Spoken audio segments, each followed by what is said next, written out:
नमस्कार, नेपाल लाइभको समय संवादमा यहाँलाई हार्दिक स्वागत गर्दछु। मेरो नाम सबिन मिश्र। समय संवादको आजको श्रृङ्खलामा आज हामी अर्थमन्त्री विष्णुप्रसाद पौडेलसँगको अन्तर्वार्ता यहाँहरू समक्ष प्रस्तुत गर्दैछौँ। अर्थमन्त्री पौडेलसँग आज दशैंको फुलपातीको दिन उहाँकै कार्यकक्षमा हामीले उहाँको समय लिएर अन्तर्वार्ता गर्ने प्रयत्न गरेका हौँ। खास गरी पछिल्लो समय सरकारको पुनर्गठन सँगसँगै उहाँ अर्थ मन्त्रालयको जिम्मेवारीमा आइपुग्नु भयो। पटक पटक विभिन्न मन्त्रालयको अनुभव सम्हाल्दै दोस्रो पटक अर्थमन्त्रीको जिम्मेवारीमा उहाँ प्रवेश गर्नुभएको छ। दोस्रो पटक अर्थमन्त्री बन्दाखेरि उहाँको एउटा समानता छ। अघिल्लो पटक भूकम्प र भारतीय नाकाबन्दीको चपेटामा परेको अर्थतन्त्र सम्हाल्न आइपुग्नु भएको थियो भने यो वर्ष कोरोनाले ग्रस्त भएको अर्थतन्त्र सम्हाल्ने गरी उहाँ अर्थ मन्त्रालयको जिम्मेवारी सहित आइपुग्नु भएको छ। आज हामी उहाँले अर्थमन्त्रीको जिम्मेवारी सम्हाल्दै गर्दा उहाँले राख्नुभएका भिजन, अर्थतन्त्रको वृद्धिका लागि उहाँले गर्ने काम लगायतका विषयमा कुराकानी गर्नेछौँ। स्वागत छ मन्त्रीज्यू। धन्यवाद सर। मैले ब्याकग्राउन्डमा पनि भने तपाईँको दोस्रो कार्यकालको इन्ट्रीको संयोग चाहिँ पहिलो जस्तै छ।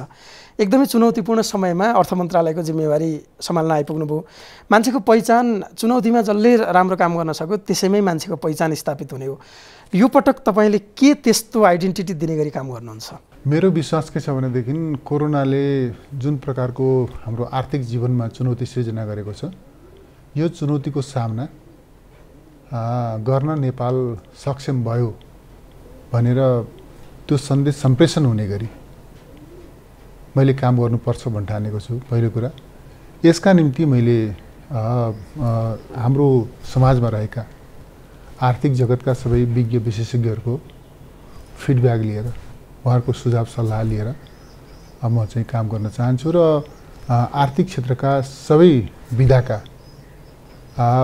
पीडाहरू, दुःखहरू, कठिनाइहरू के हुन् र तिनको समाधान के हो भन्ने विषयमा म अन्तर्क्रियात्मक भएर, छलफलमा बढ्ता केन्द्रित भएर म चाहिँ समाधानको नजिक पुग्न र त्यसका आधारमा आजका चुनौतीहरूको सामना गर्न चाहन्छु। यो यति बेलाको परिस्थिति हेर्ने हो भने मान्छे निजी क्षेत्र पनि लगानी गर्न डराइरहेको, किनभने परिस्थिति प्रतिकूल छ। मानिसहरूले रोजगारी गुमाइरहेको, गरिबहरू झन गरिब हुने परिस्थिति निर्माण हुन लागेको अवस्था सिर्जना भएको हामीले देखेका छौँ। यसका लागि तपाईँले के योजना बनाउनु भएको छ? निजी क्षेत्रलाई प्रोत्साहित गर्ने गरी, रोजगारी सिर्जनाका कामहरू हुने गरी लगानी वृद्धि गर्ने र अनि रोजगारी सिर्जना समेत गरेर गरिबी निवारणका लागि तपाईँका योजना के छन्? अहिले मैले मुख्य गरिकन मैले जोड दिन चाहेको विषय छ बजेटको प्रभावकारी कार्यान्वयन। पार्लियामेन्टले प्रस्तुत गरेको पारित गरेको चालु आर्थिक वर्षको जुन बजेट छ, यसको प्रभावकारी कार्यान्वयन मेरो मुख्य जिम्मेवारी हो भन्ने मैले ठानेको छु। र यो बजेट स्वयंले पनि जति बेला बजेट आएको थियो त्यति बेला हामीले कोरोनाको सङ्कटको सामना गर्न परिसकेको थियो। कोरोनाकै बिचमा, कोरोना महामारीकै बिचमा बजेट आएको हो र त्यसले हाम्रो आर्थिक जीवनमा के कस्ता चुनौतीहरू सृजना गरेका छन्, त्यसलाई कसरी सामना गर्नु पर्ला भन्ने विषयमा एउटा मूलभूत रूपमा एउटा सही ओरिएन्टेसन त्यसले अघि सारेकै छ। त्यस भएर आर्थिक क्रियाकलापलाई पुनरुत्थान गर्ने, रोजगारी सृजना गर्ने, आर्थिक क्रियाकलापलाई पुनरुत्थान गर्ने र जे जस्ता अवरोधहरूले गर्दा आर्थिक क्रियाकलापमा सङ्कुचन आएको छ ती कारणहरूलाई चिन्ने र समाधान गर्ने, यसतर्फ म केन्द्रित हुनुपर्छ भन्ने म ठान्छु। र खास गरिकन तपाईँले अघि चर्चा गर्नुभयो निजी क्षेत्रको मनोबल उठाउने, उनीहरूलाई उत्पादनमा, रोजगारीमा अभिमुख गर्ने, लगानीमा अभिमुख गर्ने, त्यसतर्फ पनि म सोचिरहेको छु। तपाईँले भन्नुभयो बजेटको प्रभावकारी कार्यान्वयनका लागि तपाईँ अघिल्लो पल्ट बजेट ल्याउने बित्तिकै छोडेर जानु परेको थियो। आफूले प्रस्तुत गरेको बजेट कार्यान्वयन गर्न पाउनु भएन।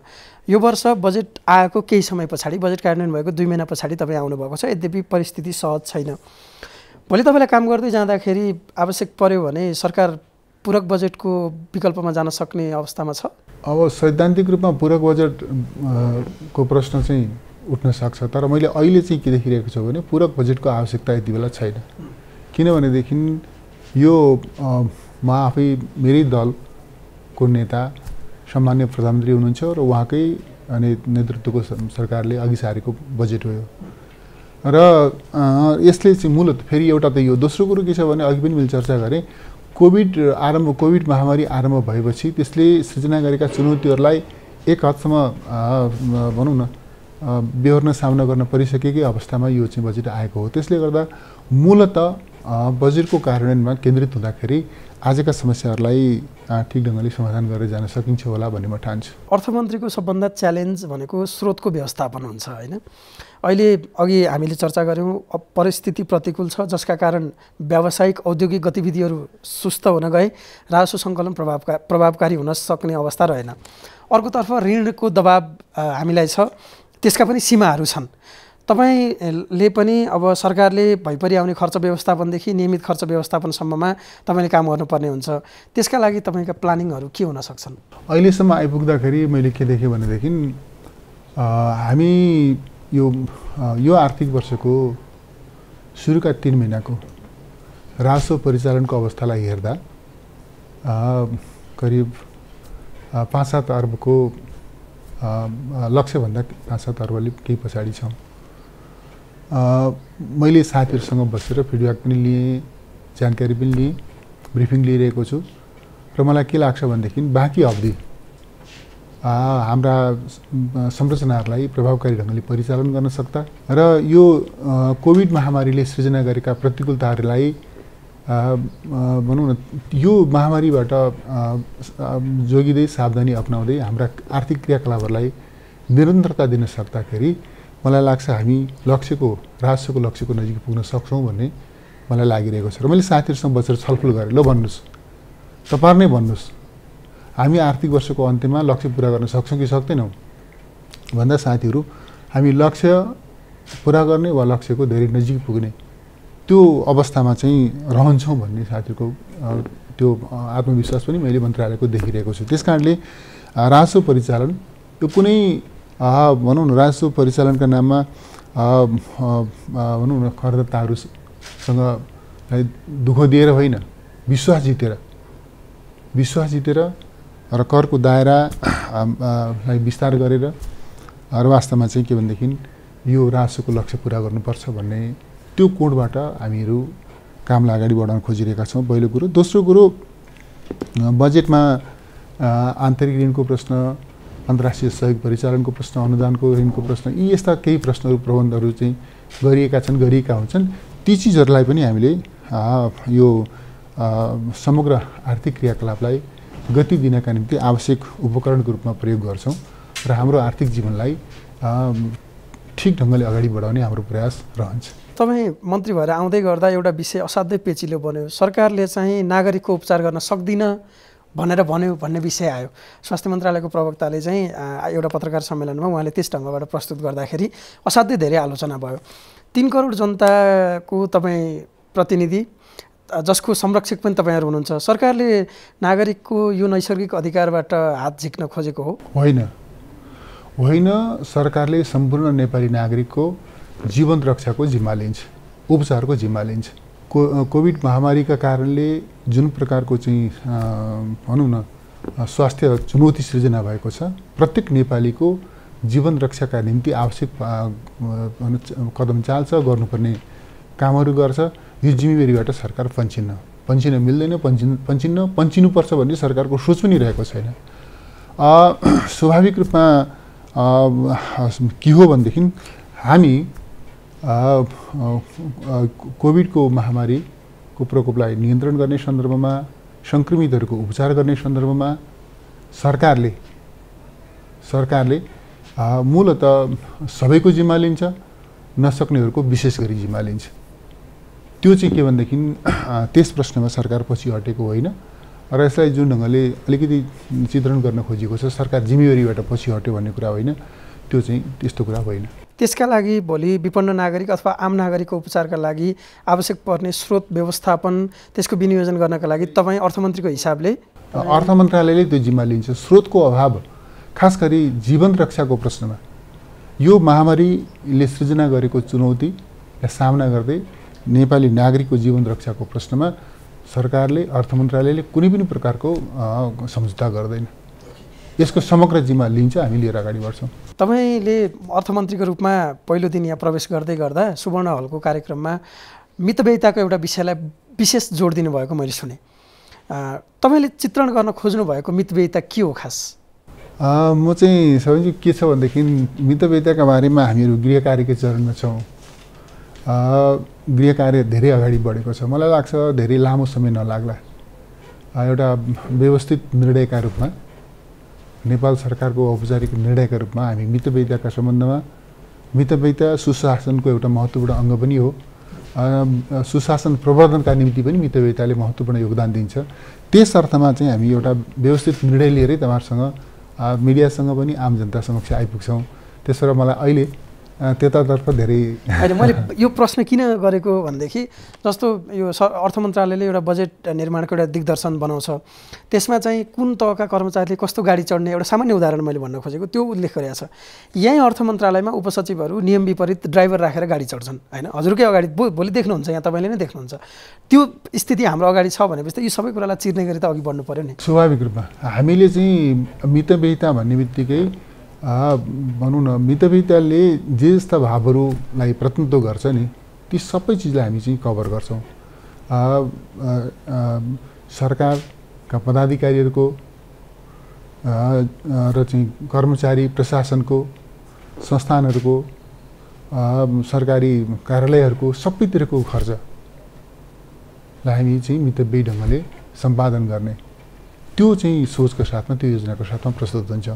मलाई लाग्छ मितव्ययिताका सम्बन्धमा हामीले जे निर्णय निकट भविष्यमा लिनेछौँ त्यसलाई चाहिँ आम जनताले पनि यहाँले मिडियाकर्मी साथीहरूले पनि सरकारले राम्रै गर्यो भनेर चाहिँ सायद टिप्पणी गर्नु होला। हामी त्यस हिसाबको तयारीमा छौँ। यो बजेटको कार्यान्वयनको कुरामा अघि हजुरले पनि भन्नुभयो, बजेट कार्यान्वयनको कुरा गर्दा हामी औसत वर्षको 70% हाराहारीमा उपलब्धि हुन्छ। त्यसको एउटा पाटो महत्त्वपूर्ण पाटो जोडिएर आउने पुँजीगत खर्च जुन विषयमा पहिलो दिनदेखि नै तपाईँले जोड दिँदै पनि आउनु भएको छ। अघिल्लो पटक अर्थमन्त्री हुँदा वा संसदको अर्थ समितिमा बस्दा वा विभिन्न मन्त्रालयको नेतृत्व गर्दा र अहिले अर्थमन्त्रीको रूपमा तपाईँ आउँदाखेरि पनि यो विषय पेचिलो छ। जुन पहिलेदेखि थियो सरकारको खर्च जुन पुँजी निर्माणमा सरकारले गर्ने लगानी जसले निजी क्षेत्रलाई डोर्याउँछ, समग्र उत्पादन र जीडीपी ग्रोथ समेतलाई चाहिँ कन्ट्रिब्युसन गर्नुपर्ने सरकारको पुँजीगत खर्च कमजोर छ। अर्थमन्त्रीले धेरै अब्जस खेप्ने विषय यो एउटा हो होइन। आर्थिक वृद्धि भयो धेरै भन्दै गर्दा पनि पुँजीगत खर्चको तथ्याङ्कले अर्थमन्त्रीलाई जहिले पनि गिज्याउँछ। अब चाहिँ तपाईँले वास्तवमा पुँजीगत खर्चलाई एकदमै जोड दिने र यो विकास आयोजनाहरू उद्घाटन गरेर छोड्ने शिलान्यास गरेर छोड्ने होइन कि त्यसको अन्त्य गर्ने सम्मका लागि तपाईँको गाइडेन्स के हुन्छ? मुख्य गरिकन पुँजीगत खर्चको प्रश्नमा जुन प्रकारको सङ्कुचन लामो समयदेखि रहँदै आएको छ र अहिले कोभिडले गर्दाखेरि यसमा झन् ठुलो सङ्कुचनको स्थिति देखा परेको छ। म यो प्रश्नमा अत्यन्तै चिन्तित पनि छु, गम्भीर पनि छु र यो चाहिँ पुँजीगत खर्चको प्रभावकारिता मेरा कामका विभिन्न महत्त्वपूर्ण कार्यसूचीहरूमध्ये एउटा महत्त्वपूर्ण कार्यसूची हो भन्ने म ठान्दछु। र पुँजीगत खर्च अभिवृद्धि गर्ने सन्दर्भमा मैले चाहिँ कोभिडलाई देखाएर एक्सक्युज माग्नु हुँदैन भन्ने मन बनाएको छु। कोभिडको कारणले यो कारणले त्यो कारणले गर्दाखेरि पुँजीगत खर्च गर्न सकिएन भनेर एक्सक्युज माग्न हुँदैन भन्ने त्यो मानसिकताले काम गर्नुपर्दछ भन्ने पहिलो मनस्थिति यो हो। दोस्रो कुरो पुँजीगत खर्च नहुनुका पछाडि प्रभावकारी ढङ्गले नहुनुको पछाडि कारणहरू के हुन् त? हाम्रा नीतिगत प्रबन्धहरूमा कहीँनिर हामी समस्याहरू छन् भने हामी त्यो प्रश्नमा पनि हामी रिभ्यू गर्छौँ। हाम्रो कार्य सम्पादनमा कहीँनिर समस्या छ भने हामी त्यस चिजमा पनि रिभ्यू गर्छौँ र हामीले पुँजीगत खर्चलाई प्रभावकारी ढङ्गले अगाडि बढाउने र यसमा जुन प्रकारको सङ्कुचन रहँदै आयो त्यसलाई चाहिँ त्यो अवस्थालाई अन्त्य गर्ने त्यो चाहिँ तयारीका निम्ति म चाहिँ केही चरणमा गृह कार्य गर्छु र त्यसपछि हामी चाहिँ द्रुत गतिमा पुँजीगत खर्च प्रभावकारी बनाउने सन्दर्भमा हामीले निकालेका निष्कर्षहरूलाई कार्यान्वयन गर्नेतर्फ द्रुत गतिमा अगाडि समग्र संरचनालाई लिएर हामी अगाडि बढ्छौँ। जस्तो हामी एउटा धेरै कुराले हामी पछाडि पढ्दै किन आइराखेका छौँ भने हामी विकासका आयोजनाहरू सुरुवात चाहिँ गर्छौँ तर त्यसलाई कम्प्लिट कहिल्यै गर्दैनौँ। जस्तो 2013 सालमा शिलान्यास गरिएको कान्ति लोकपथका काम अझै सकिएका छैनन्। अब तपाईँकै रूपन्देही जिल्लामा पूर्व पश्चिम राजमार्ग अथवा अरू आयोजनाहरू इभन सिद्धबाबा चाहिँ सुरुङ जुन हजुरले अघिल्लो बजेटदेखि प्राथमिकता राख्नु भएको अघि बढ्न सकेका छैन। हाम्रो हालत यो छ भनेपछि यो विकास हुन्छ भनेर नागरिकले सरकारसँग विश्वासै गर्न नसक्ने अवस्थामा हामी कहिलेसम्म रहने?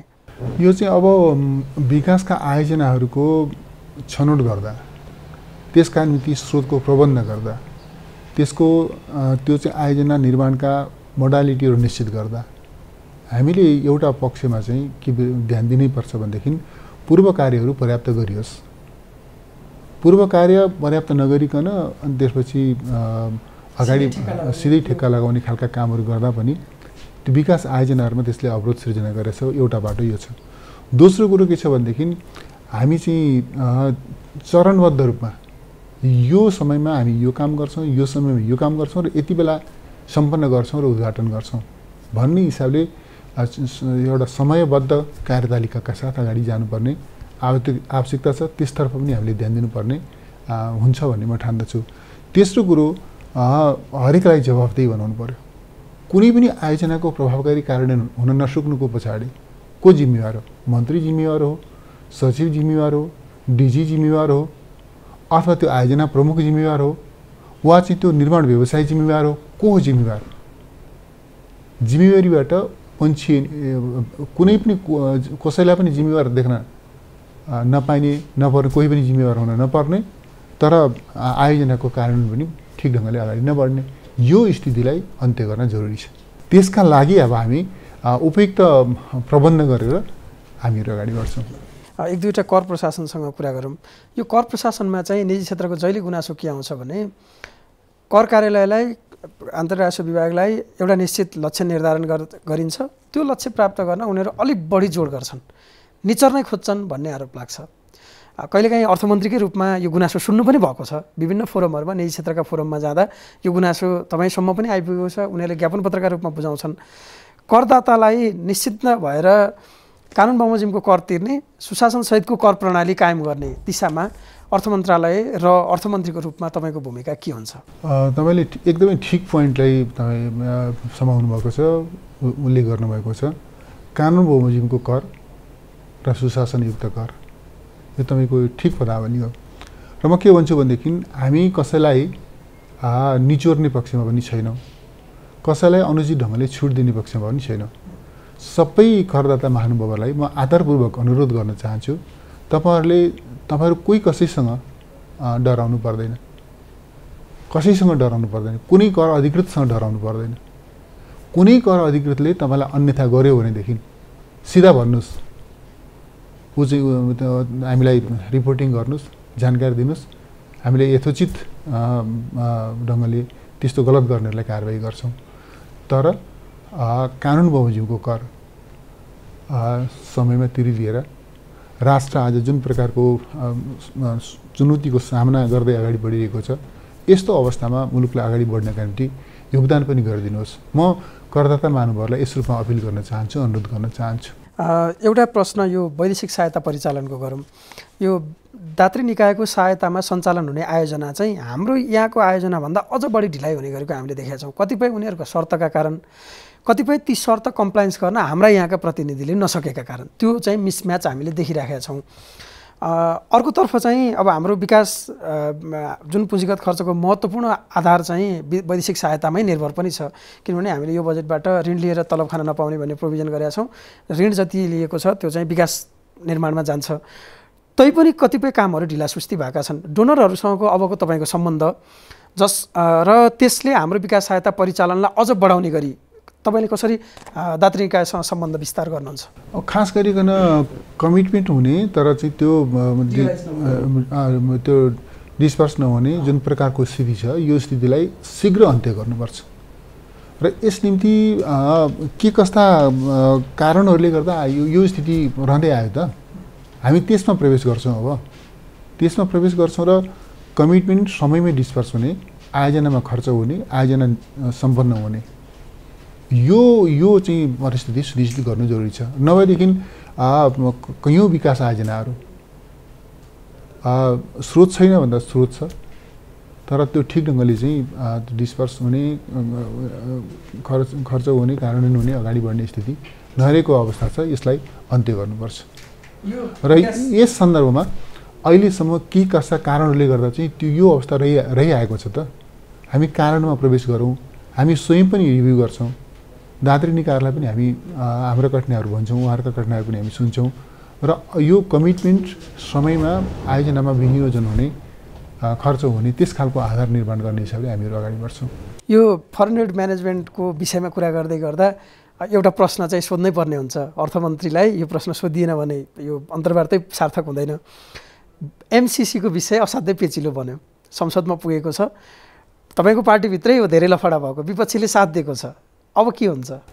यो एमसिसीका बारेमा कुनै लुकेको कुरा भएन। यो एउटा राष्ट्रिय रूपमा दुईटा अवस्था सँगसँगै छ। एकातर्फ सरकारले यो एमसिसी सम्बन्धी प्रस्ताव सदनमा टेबल गरेको छ, अर्कोतर्फ यो विषय हाम्रो पार्टीभित्र पनि र सिङ्गो सोसाइटीमा पनि छलफलको विषय बनेको छ। मलाई छलफलले कुनै नोक्सान गरेको छ भन्ने म ठान्दिनँ।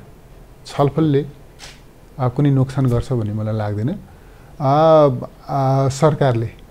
सरकारले यो विषयलाई जसरी सोसाइटीमा पनि छलफल चलिरहेको छ, हाम्रो आफ्नै दलभित्र पनि छलफल चलिरहेको छ, सिङ्गो सोसाइटीलाई, सत्तारूढ दललाई र अरू राजनीतिक दलहरूलाई पनि साथमा लिएर उचित निष्कर्षमा उचित समयमा पुग्छ भन्ने मलाई विश्वास छ। अर्थ मन्त्रालयको कतिपय निर्णयहरूले वित्तीय क्षेत्रका काम कारबाहीहरूलाई पनि प्रत्यक्ष परोक्ष प्रभाव पार्छ। कहिलेकाहीँ अर्थ मन्त्रालयको छाया चाहिँ नियमनकारी निकायहरू पर्न पुगे कि भन्ने विषय पनि उठ्छ र तिनीहरूको स्वायत्ततामाथि पनि प्रश्न उठ्ने गरेको छ। पुँजी बजार पनि अर्थ मन्त्रालयको चाहिँ यहाँको बडी ल्याङ्ग्वेज हेरेर त्यहाँका हरिया र राता धर्काहरू चल्ने गरेका छन्। तपाईँले त्यो देख्नु नै भएको छ। तपाईँको कार्यकालमा वित्तीय क्षेत्रका नियमनकारी निकायहरूको स्वायत्तता र पुँजी बजार सञ्चालन कसरी हुन्छ? स्वायत्ततालाई म चाहिँ एउटा शाब्दिक एउटा चाहिँ भनौँ त्यो एउटा अभिव्यक्तिका रूपमा मात्रै होइन, व्यावहारिक रूपमा कार्यान्वयन गर्ने मेरो प्रतिबद्धता छ। तपाईँ मार्फत म यो प्रतिबद्धता दोहोऱ्याउन पनि चाहन्छु। स्वायत्तता कुनै भनिने पदावली मात्रै होइन, यो गरिने पदावली हुनुपर्दछ, व्यवहारमा अमल गरिने पदावली हुनुपर्दछ।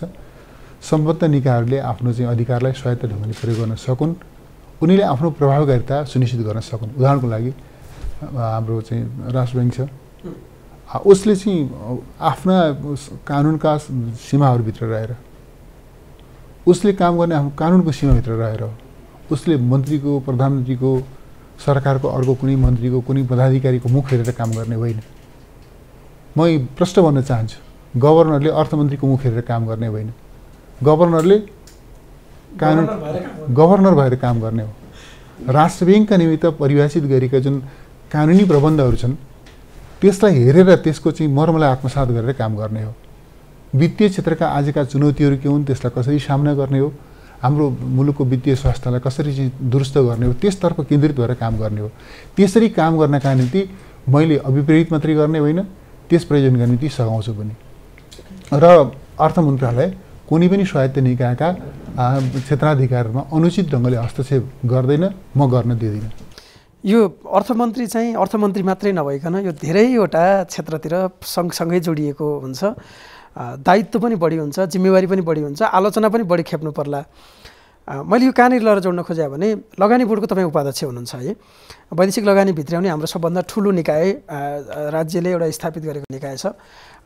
त्यसको सबलीकरण, त्यसको बढी सक्रियतापूर्वक चाहिँ यहाँका आयोजनाहरूमा विदेशी लगानी भित्र्याउनका लागि लगानी बोर्डको थप भूमिका विस्तार गर्नका लागि तपाईँले कसरी काम गर्नुहुन्छ? लगानी बोर्डको चाहिँ मुख्य नेतृत्व सामान्य प्रधानजीकै रहन्छ। त्यसमा चाहिँ अरू विभिन्न मन्त्रीहरू पनि सदस्यको रूपमा रहने त्यसको कानुनी प्रबन्ध छ, अरू विभिन्न विधाका विज्ञ विशेषज्ञहरू पनि रहनुहुन्छ। त्यस हिसाबले चाहिँ हामी त्यसको संरचनाको प्रबन्ध गरेका छौँ, त्यसको कानुनी व्यवस्थाहरू छन्। अब हामीले चाहिँ खास गरिकन नेपालमा लगानीका लागि अनुकूल अवस्था छ, अनुकूल आधारहरू छन् भनेर विश्वव्यापी रूपमा सन्देश सम्प्रेषण गर्न सक्नु परेको छ हामीले। र वैदेशिक लगानीलाई हाम्रो प्राथमिकताको आधारमा, हाम्रा प्राथमिकताका क्षेत्रमा लगानीका निम्ति कोही तयार भयो, जुनसुकै विषयमा जहाँसुकै जस्तोसुकै आयोजनामा लगानी हामी भन्दा पनि हाम्रा राष्ट्रिय आवश्यकताहरू के हुन् त्यसको प्राथमिकीकरण गर्छौँ, हामी गरिरहेका छौँ। त्यसका आधारमा हामी चाहिँ वैदेशिक लगानीलाई भित्र्याउन चाहन्छौँ। त्यसका निमित्त अब अहिले भनौँ न हामीसँग जति हाम्रा प्रयासहरू रहिरहेका छन् त्यसलाई अझ प्रभावकारी बनाउँदै हामीले यो क्षेत्रमा काम गर्छौँ भन्ने मलाई लाग्छ। एउटा विषय यो असाध्यै पेचिलो र विवादास्पद पनि हुने गरेको छ, यो स्थानीय पूर्वाधार साझेदारी कार्यक्रम, पर चलन चल्तीको भाषामा सांसद विकास कोष। यो खारेजीको माग वर्षै नै उठ्छ। अर्थमन्त्रीको लागि यो असाध्यै टाउको दुखाइको विषय बन्छ, किनभने पार्लियामेन्टमा बजेट लानुपर्छ, सांसदहरूलाई पैसा दिएन भने त्यहाँ बजेटमाथि उल्टो हङ्गामा हुन्छ। अहिले पनि सङ्कटको बेलामा यो खारेज गरिदिए हुन्थ्यो भन्ने आवाज उठ्यो। त्यो खारेज गर्ने मुटु भएको अर्थमन्त्री देशलाई चाहिएको छ भन्छन्, तपाईँसँग त्यो मुटु छ?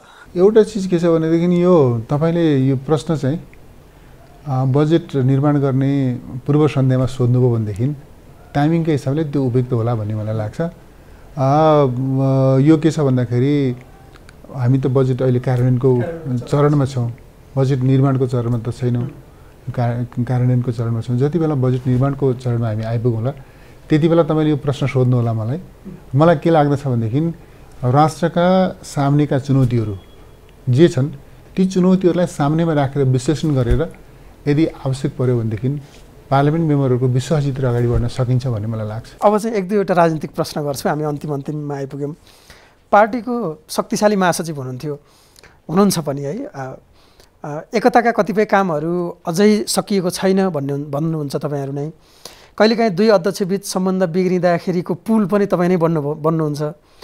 त्यतातिरको जिम्मेवारी थाँती राखेर फ्याट्टै मन्त्री बन्न आइपुग्नु भयो भन्छन् नि। थाँती राखेको होइन, त्यो जिम्मेवारी पनि मैले वहन गरि नै रहेको छु, गरि नै रहन्छु।